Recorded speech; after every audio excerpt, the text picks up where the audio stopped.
Pertama, ketergantungan kita kepada satu hal.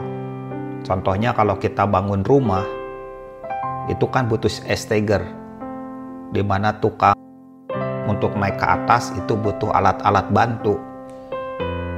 Ketergantungan itu yang menjadi masalah bagi kita. Kita nggak pernah dewasa karena kita tergantung. Seperti orang yang bangun rumah. Ya kalau tukang membangun rumah butuh esteger, ya iya.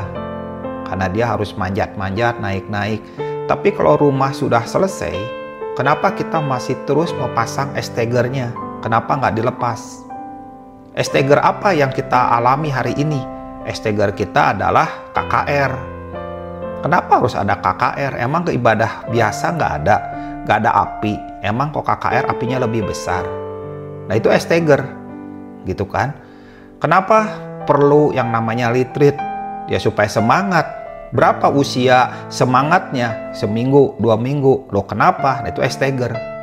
Kalau di dalamnya punya kekuatan batin yang bagus, maka KKR dan retreat itu sudah bukan barang yang kita butuhkan. Karena setiap orang punya komunitas, membangun hubungan dengan Tuhan. Kita ketemu itu terjadi satu kontraksi ilahi, di mana kita bersekutu, sharing, by phone atau by Zoom, atau kita ketemu di tempat kopi, atau di tempat kita nongkrong dan sebagainya, itu akan menghasilkan sebuah kontraksi ilahi yang membuat orang-orang itu mengalami satu kegairahan.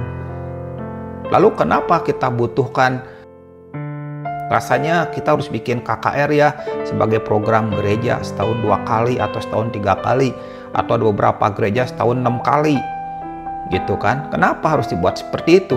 Kenapa harus ada retreat setahun 3 kali atau 4 kali? Kenapa? Ya supaya semangat. Retreat itu bukan untuk semangat. Retreat itu untuk kita mendengar suara Tuhan. Kita bisa ambil sebuah waktu untuk kita merenung. Kan beda sudut-sudutnya. Retreat dibutuhkan, di mana kita bisa mengalami bersama dengan teman-teman seharian, kita sharing, mengenal dia dan sebagainya gitu. Namun hari ini retreat itu sebagai tempat, sebagai disebutnya pompa-pompa rohani. Tapi apa artinya memompa kalau bannya bocor? Orang juga memompa ban bocor nggak akan tahan, tenaganya banyak, hasilnya nggak banyak. Nah, hal-hal seperti itu terlihat bahwa ketergantungan kita kepada yang salah, karena itu sesuatu yang menghasilkan semangat, berarti yang salah itu jadi benar. Makanya nggak heran, hadirilah KKR, bla bla bla, lalu retreat dan sebagainya.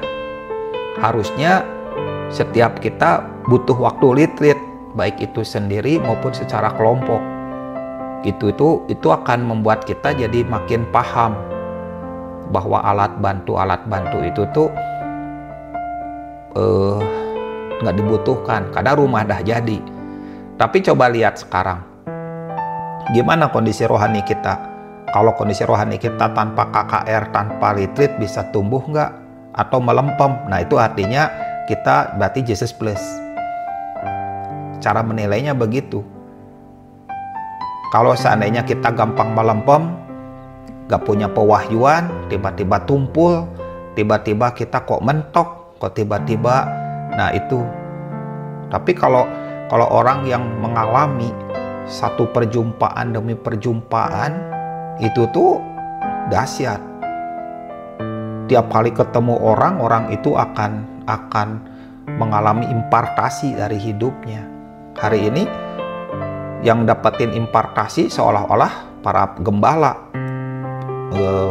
senior, dialah dari struktur, dialah yang akan mengimpartasi kita. Tapi kalau bayangkan kalau seluruh jemaat itu tidak bergerak dari struktur kerucut, bukan dari atas ini, si atas inilah yang gitu, bukan, tetapi kondisinya flat. Setiap mereka mengalami perjumpaan ilahi, mengalami satu dampak yang besar, itu daya ledaknya tinggi.